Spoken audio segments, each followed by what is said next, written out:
Hi there, the Story Ninja's back. So I have a story for some of you who are a little bit older and may want to listen to a longer story. And this little one is called Ankisaurus in Africa, found in this compilation of stories and facts, poems called Reading Matters. So this is something I enjoyed reading a long time ago. Ankisaurus in Africa by Nola Turkington. Ankisaurus may make you think of a particular creature. So let's hear. What about this Ankisaurus in Africa? Bruce wrapped his catapult in an old hanky. Sneddy, wait for me, he shouted, stopping to stuff the catty into the pocket of his shorts. The boys were running across a farm field to the edge of the forest on the other side. Sneddy waited for Bruce. He wanted to explore the dark Tsitsikamma forest, but he didn't want to explore by himself. Something tells me he was a bit afraid. Last night, Umakulu had a dream, Sneddy said to Bruce when he had caught up with him. She saw a deep pool in the middle of the forest, and I want to find it. He was 3 years older than Bruce and much braver. Bruce sighed.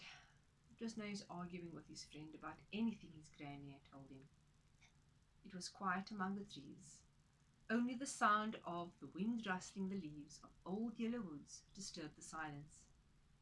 Or was it not the wind making those sighing sounds? What do you think? Sneddy, Bruce said suddenly. Let's go home. I'm feeling scared. No way, Sneddy said, and moved faster down the forest path. Bruce had a hard job climbing over dead branches on the forest floor. Soon his red head was wet with sweat, and he wished too, he was only 9 years old, that his legs were as long as Sneddy's. Suddenly Sneddy stood still, and Bruce bumped into him from behind, coming towards them. Now, get that imagination in gear, and picture this. Coming towards them, dressed in a silver spacesuit, was a very strange creature. She was only about a meter tall, with a round face, black button eyes, and a wide red mouth. On her bald head she wore a helmet with a pocket in front. Sneddy? Oh, Sneddy? Bruce began and felt for Sneddy's hand, but the strange being interrupted him. Have you seen Ankisaurus? She asked in a soft voice. Please say that again, Sneddy said. She was too small for him to feel afraid. Ankisaurus, she sounded the word slowly.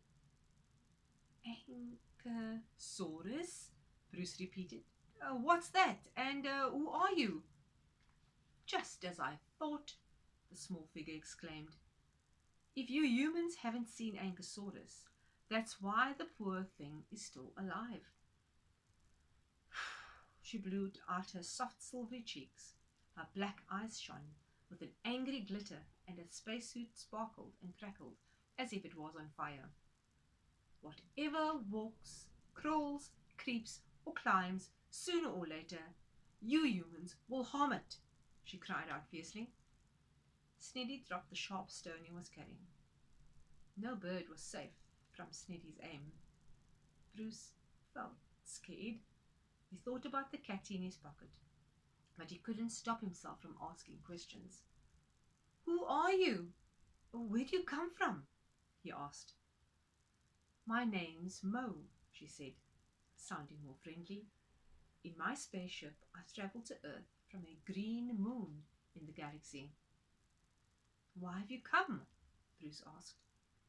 To rescue Ankisaurus, Mo said. Her glittery eyes were fixed on Sneddy and Bruce. Coming? She asked. Then suddenly she left the path and hurried into the deeper, darker forest. The two boys followed. It's so dark. There's no sunlight here, Sneddy thought as he looked up into the dense leafy roof that shut out the sun. He shivered and wished he'd brought his jersey. Shouldn't we rather go home? Bruce whispered. But Sneddy said, "No, let's follow her for a while." To Bruce it seemed they would never stop. At last the three came to a valley full of giant ferns. Boom, boom, boom! A loud sound filled the forest. "What's that noise?" Bruce asked. "Sounds like drums," Sneddy said. "No," said Mo. "It's the heart of the forest beating." We are close to the dark green heart of the forest now, and because no one may look into a forest's secret heart, I'll just pop out my eyes. I always take them out when necessary. It's so easy to put them back, although I have lost a pair, once or twice, so I'll always carry spares. Smoothly Mo popped out her eyes and shut her soft eyelids. Carefully she put the eyes in the pocket of her helmet. "Whoa!" Bruce cried, and Sneddy decided that none of Makulu's stories were as exciting as this one. "Unluckily, you two can't pop out your eyes, so you have to shut them. So close your eyes," Mo said, "and keep them shut. Hold my hands, and I'll guide you through the heart of the forest." After a long struggle through the giant ferns, they started moving about more easily. "Open your eyes, we've reached the other side," Mo cried as she popped her eyes back in. The boys saw a placid pool of green water. That sound familiar? Have you heard about it before? Growing around the pool were ferny plants. Green reeds grew on the muddy banks. Tall tree ferns and clumps of cycads stood steaming in the hot, damp air. "There's Ankisaurus!" Mo cried. Bruce and Sneddy stared in amazement. Beside the pool was a large animal. He looked like a huge lizard. He had strong legs and arms with tough claws on his thumbs, and a great thick tail and neck, but a small head. He was munching a bunch of river reeds. "Anki, Anki," Mo called. "Ankisaurus is..." Do you have a better picture now of what Ankisaurus was? Of course, Ankisaurus was a dinosaur. I've seen drawings of him in the colouring book Mum brought from the museum shop. My book says dinosaurs have been dead for 1,000,000 years, Mo. No human before you and Sneddy has ever seen a live dinosaur, Mo said. Humans have only found dinosaur bones. Hidden close to the secret heart of the forest, Anki's family survived for millions of years. But now, Anki is the last dinosaur alive. Ankisaurus stopped his eating. Slowly he moved towards Mo and the boys. So I'm hoping you can get a good look at Ankisaurus. He was very friendly. He nudged Bruce and Sneddy and rubbed his scaly body against their bare legs. Mo stroked Anki's head while she hummed softly to herself. Then, still with a hand on his head, Mo led Ankisaurus and the boys back in a half circle to the place where she and Bruce and Sneddy had met. "Sneddy, look up there," Bruce cried. Sneddy looked up. Hovering above the trees, he saw a shiny metal machine, shaped like a spinning top. It had puffs of pink smoke squirting out of its periscope. A ladder led from Mo's spaceship down to the forest floor. "Anki and I must leave Earth at once," Mo said. "Waiting on the green moon is a mate for Ankisaurus. He's frantic for a friend." "Don't go, Mo," Bruce begged. "Won't there ever be another dinosaur on Earth?" "One day, if humans learn to really care about animals and about forests, and if the dinosaurs on the green moon have babies, maybe I'll bring you a pair of little Ankisauri," Mo said. Clumsily, Ankisaurus and then Mo climbed the ladder into Mo's machine.